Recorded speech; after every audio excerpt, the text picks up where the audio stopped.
और बात महामुलाकात की। महामुलाकात इसलिए क्योंकि प्रधानमंत्री नरेंद्र मोदी और राष्ट्रपति अमेरिका के डोनाल्ड ट्रंप के बीच मुलाकात की तारीख तय हो गई है। 12 फरवरी को प्रधानमंत्री नरेंद्र मोदी अमेरिका दौरे के लिए रवाना होंगे। उसके बाद दोनों देशों के प्रमुख आपस में इनकी मुलाकात होगी और इसीलिए मैं कह रहा हूं कि महामुलाकात है। क्या कुछ होगा खास इस महामुलाकात में, इस रिपोर्ट से बताते हैं आपको।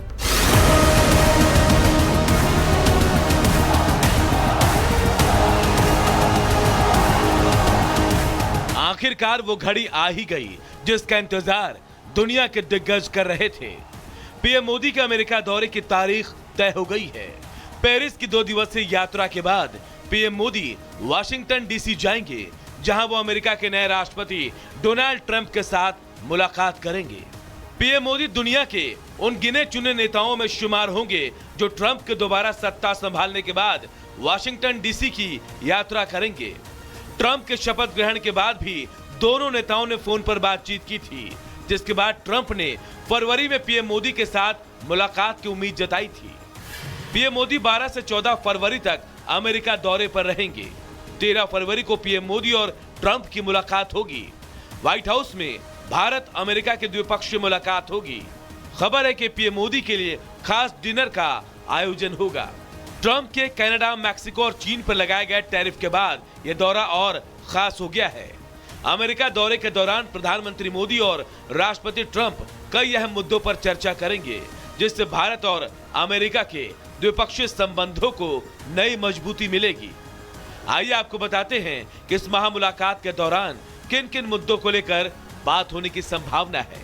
पीएम मोदी और ट्रंप के बीच व्यापार और निवेश को बढ़ावा देने पर चर्चा हो सकती है। इसके अलावा भारत अमेरिका रक्षा संबंधों को और मजबूत करने पर फोकस रह सकता है। इंडो पैसिफिक क्षेत्र में सहयोग पर भी बातचीत हो सकती है और एआई के क्षेत्र में भी साझेदारी को नया आयाम देने पर भी जोर रह सकता है। अमेरिकी राष्ट्रपति ट्रंप के साथ पीएम मोदी की मुलाकात कई मायनों में बेहद खास है, क्योंकि अमेरिका में नई सरकार बनने के बाद डोनाल्ड ट्रंप के साथ प्रधानमंत्री मोदी की ये पहली मुलाकात होगी। अपने पहले कार्यकाल में ट्रंप ने हमेशा भारत के साथ मजबूत व्यापार और सामरिक संबंधों पर जोर दिया था। पीएम मोदी और ट्रंप के बीच मजबूत राजनयिक संबंध देखने को मिले थे, जिसकी मिसाल हाउडी मोदी और नमस्ते ट्रंप जैसे मेगा इवेंट रहे। ऐसे में एक बार फिर इस महामुलाकात पर दुनिया भर की निगाहें टिकी हुई हैं। Bureau report, Republic Bharat. और चलिए अब बात करते हैं दिव्य भव्य नव्य महाकुंभ की, जहां रिकॉर्ड तोड़ श्रद्धालु आस्था की डुबकी लगाने आ रहे हैं। लेकिन महाकुंभ में बढ़ते श्रद्धालुओं से जया अमिताभ बच्चन को आखिर क्या परेशानी है? क्यों उन्हें सरकार के आंकड़ों पर भरोसा नहीं है? क्यों राज्यसभा सांसद जया बच्चन को त्रिवेणी अपवित्र लग रही है? जया बच्चन के आरोपों पर सियासत से लेकर धर्म गुरुओं तक ने सवाल उठाया है और कहा है बिना तथ्यों के सवाल नहीं उठाना चाहिए।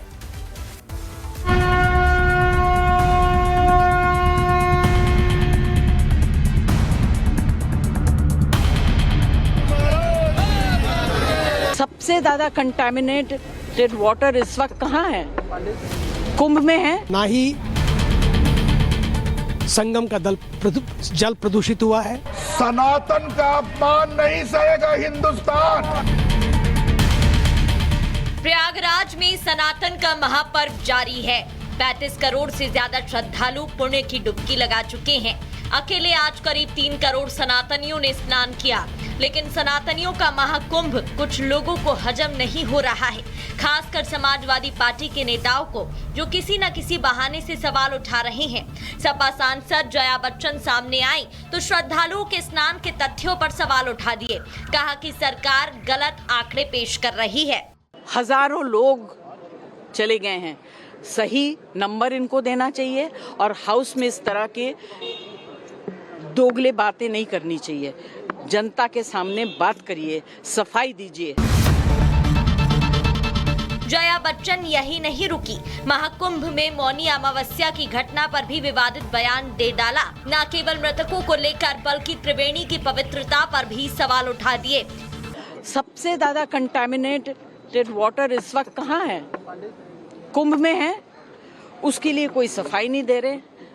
बॉडीज जो पानी में डाल दी गई हैं उससे पानी कंटेमिनेट हुआ है।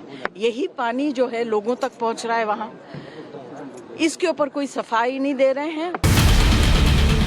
जया बच्चन का जवाब देने स्वामी चिदानंद सरस्वती आए और साफ साफ कहा, संगम का जल पवित्र है, साधु संत और करोड़ों आस्थावान स्नान कर रहे हैं, इसलिए जया बच्चन को सोच समझकर बात करनी चाहिए।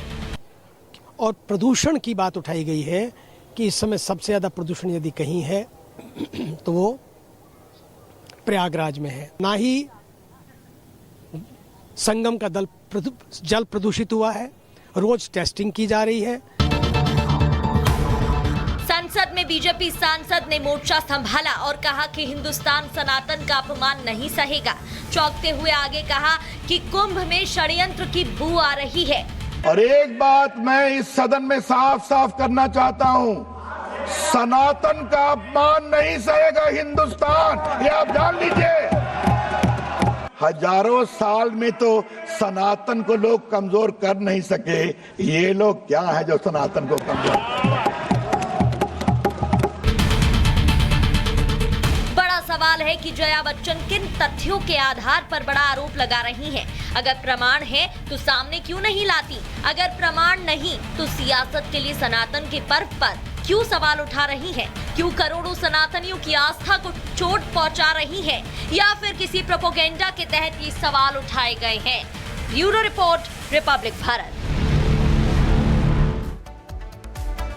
क्या महाकुंभ में मौनी अमावस्या की घटना एक साजिश थी? सवाल इसलिए क्योंकि प्रशासन अब साजिश के एंगल से छानबीन कर रही है और एआई कैमरों की नजर से देखे तो 100 संदिग्धों की पहचान की जा रही है। बताया तो यह भी जा रहा कि ये संदिग्ध जो हैं एक बस में सवार होकर आए थे और अब इन्हीं संदिग्धों के पीछे एटीएस और एसडीएफ पड़ी हुई है। रिपोर्ट आप सबको दिखाते हैं।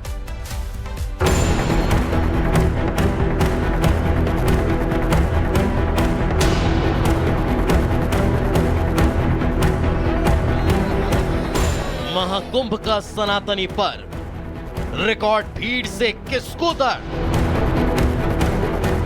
महाकुंभ पर क्यों हुआ दुष्प्रचार? सनातनियों ने किया विरोधियों पर प्रहार। महाकुंभ भगदड़ का जिम्मेदार, सामने आएगा साजिश का सूत्रधार। जी हां, महाकुंभ में मौनी अमावस्या पर हुए महास्नान ने जहां सारे रिकॉर्ड ध्वस्त कर दिए, वकील लोगों की भीड़ से मची भगदड़ ने सवाल खड़े कर दिए। अब इन्हीं सवालों के बीच बात साजिश के सामने आ रही है, जिसे लेकर जांच भी तेज हो गई। बताया जा रहा है कि महाकुंभ हादसे की साजिश के एंगल से जांच होगी। एसटीएफ एटीएस साजिश के एंगल से जांच कर रही है। एआई कैमरे में 100 से ज्यादा संदिग्ध दिखाई दिए। संदिग्ध किस रूट से आए, इसकी भी जांच होगी। तो वही टोल के भी सीसीटीवी की जांच की जाएगी।